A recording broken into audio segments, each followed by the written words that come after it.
Genesis chapter 37. Now Jacob dwelt in the land where his father was a stranger, in the land of Canaan. This is the story of Jacob. Joseph, being 17 years old, was feeding the flock with his brothers, and the lad was with the sons of Bilhah and the sons of Zilpah, his father's wives. And Joseph brought a bad report of them to his father. Now Israel loved Joseph more than all his children, because he was a son of his old age. Also he made him a tunic of many colors. But when his brothers saw that their father loved him more than all his brothers, they hated him and could not speak peaceably to him. Now Joseph had a dream, and he told it to his brothers, and they hated him even more. So he said to them, "Please hear this dream which I have dreamed. There we were binding sheaves in the field, and behold, my sheaf arose and also stood upright, and indeed your sheaves stood all around and bowed down to my sheaf." And his brother said to him, "Shall we indeed reign over us, or shall you indeed have dominion over us?" So they hated him even more for his dreams and for his words. Then he dreamed still another dream and told it to his brothers, and said, "Look, I have dreamed another dream, and this time the sun, the moon, and the 11 stars bowed down to me." So he told it to his father and his brothers, and his father rebuked him and said to him, "What is this dream that you have dreamed? Shall your mother and I and your brothers indeed come to bow down to the earth before you?" And his brothers envied him, but his father kept the matter in mind. Then his brothers went to feed their father's flock in Shechem. And Israel said to Joseph, "Are you not your brothers feeding? Are not your brothers feeding the flock in Shechem? Come, I will send you to them." So he said to him, "Here I am." Then he said to him, "Please go and see if it is well with your brothers and well with the flocks, and bring back word to me." So he sent him out of the valley of the Hebron, and he went to Shechem. Now a certain man found him, and there he was wandering in the field, and the man asked him, saying, "What are you seeking?" So he said, "I am seeking my brothers, so please tell me where they are feeding their flocks." So the man said, "They have departed from here, for I heard them say, 'Let us go to Dothan.'" So Joseph went after his brothers and found them in Dothan. Now when they saw him afar off, even before he came near them, they conspired against him to kill him. And they said to one another, "Look, this dreamer is coming. Come therefore, let us now kill him and cast him into some pit. And we shall say, 'Some wild beast has devoured him.' We shall see what will become of his dreams." But Reuben heard it, and he delivered him out of their hands and said, "Let us not kill him." And Reuben said to them, "Shed no blood, but cast him into the spit which is in the wilderness, and do not lay a hand on him, that he might deliver him out of their hands and bring him back to his father." So it came to pass, when Joseph had come to his brothers, and they stripped Joseph of his tunic, the tunic of many colors that was on him. Then they took him and cast him into a pit. And the pit was empty, there was no water in it. And they sat down to eat a meal. Then they lifted their eyes and looked, and there was a company of Ishmaelites coming from Gilead with their camels, bearing spices, balm, and myrrh on their way to carry them down to Egypt. So Judah said to his brothers, "What profit is there if you kill What profit is there if we kill our brother and conceal his blood? Come and let us sell him. Let us sell him to the Ishmaelites, and let not our hand be upon him, for he is our brother and our flesh. And his brothers listened. Then Midianite traders passed by, so the brothers pulled Joseph up and lifted him out of the pit, and sold him to Ishmaelites for 20 shekels of silver, and they took Joseph to Egypt. Then Reuben returned to the pit, and indeed Joseph was not in the pit. And he tore his clothes, and he returned to his brothers and said, "The lad is no more, and where shall I go?"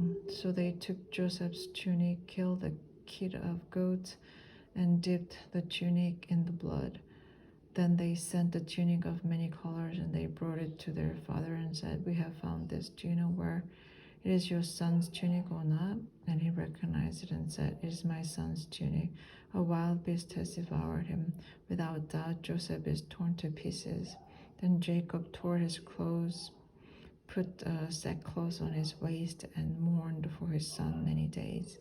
And all his sons and his daughters arose to comfort him, but he refused to be comforted, and he said, "For I shall go down into the grave to my son in mourning." Thus his father wept for him. Now the Midianites had sold him in Egypt to Potiphar, an officer of Pharaoh and captain of the guard.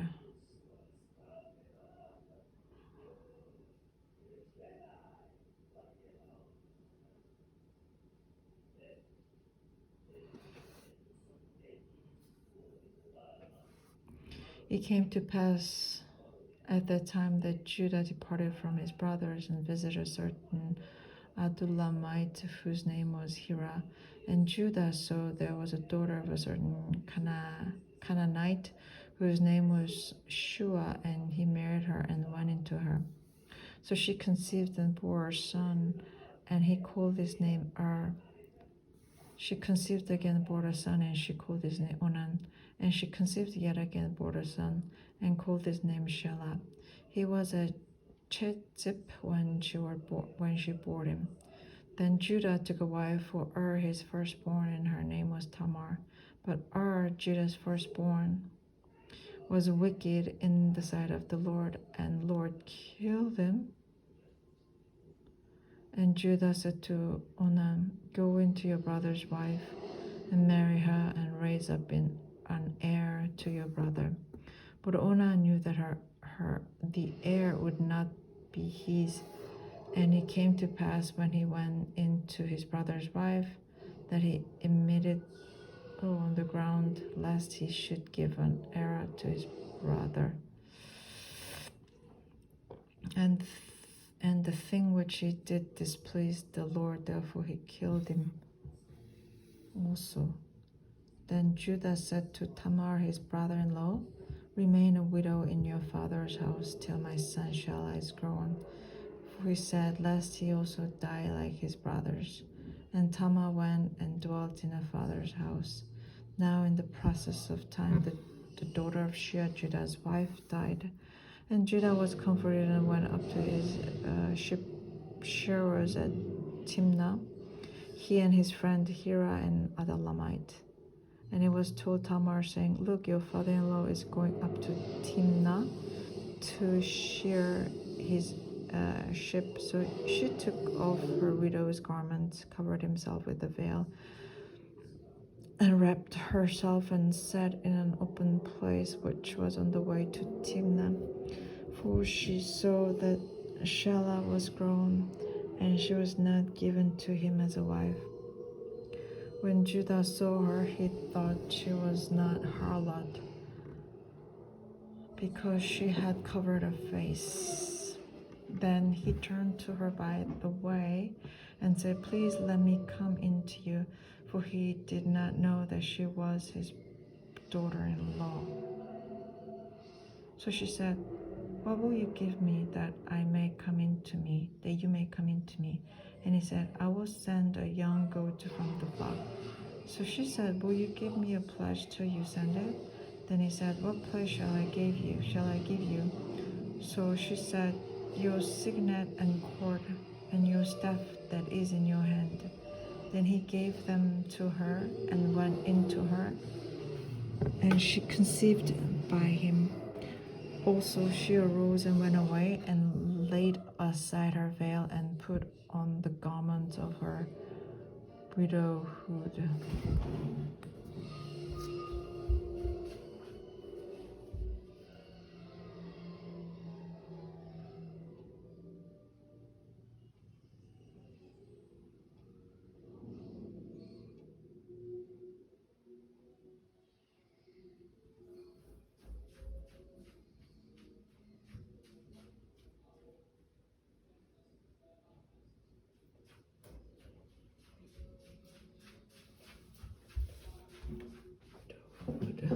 And Judah sent a young goat by the hand of his friend the Anolamite to receive his pledge from the woman's hand, but he did not find her. Then he asked the men of the place, saying, where is the harlot who was openly by the roadside? And they said, there was no harlot in this place.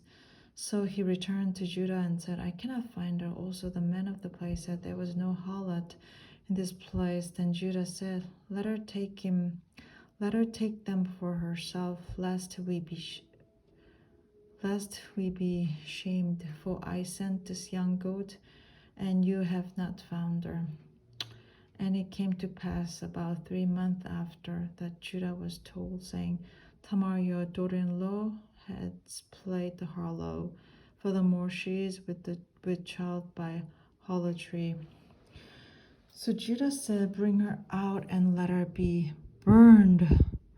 When she was brought out, she sent to her father-in-law, saying, by the man to whom these belong, I am with child. And she said, please determine whose these are, the signet and cord and staff. So Judah acknowledged them and said, she has been more righteous than I, because I did not give her to Shelah my son. And he never knew her again. Now it came to pass at the time for giving birth, that behold, twins were in her womb. Also, and so it was when she was giving birth that the one put out his hand, and the midwife took a scarlet thread and bound it on his hand, saying, this one came out first. Then it happened as he drew back his hand that his brother came out unexpectedly, and she said, how did you break through? This breach be upon you. Therefore his name was called Perez. Afterward his brother came out, who had the scarlet thread on his hand, and his name was called Zerah. Now Joseph had been taken down to Egypt, and Potiphar, an officer to Pharaoh, captain of the guard, an Egyptian, bought him from the Ishmaelites who had taken him down there. The Lord was with Joseph, and he was a successful man, and he was in the house of his master, and his master the Egyptian. And his master saw that the Lord was with him, and that the Lord made all he did to prosper in his hand. So Joseph found favor in his sight and served him. Then he made him overseer of his house, and all that he had he put under his authority. So it was from the time that he had made him overseer of his house and all that he had, that the Lord blessed the Egyptian's house for Joseph's sake.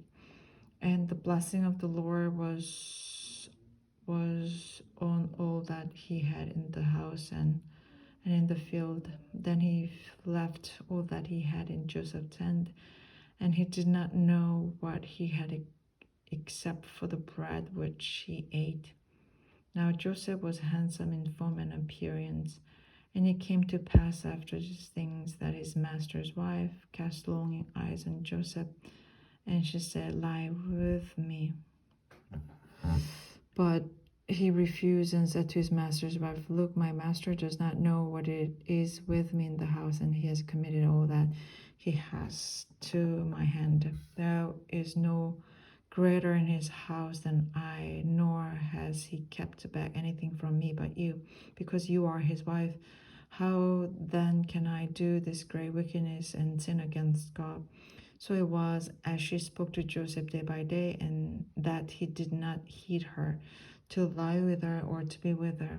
But it happened about this time, when Joseph went into the house to do his work, and none of the men of the house was inside, that she caught him by his garment, saying, lie with me. But he left his garment in her hand and fled and ran outside.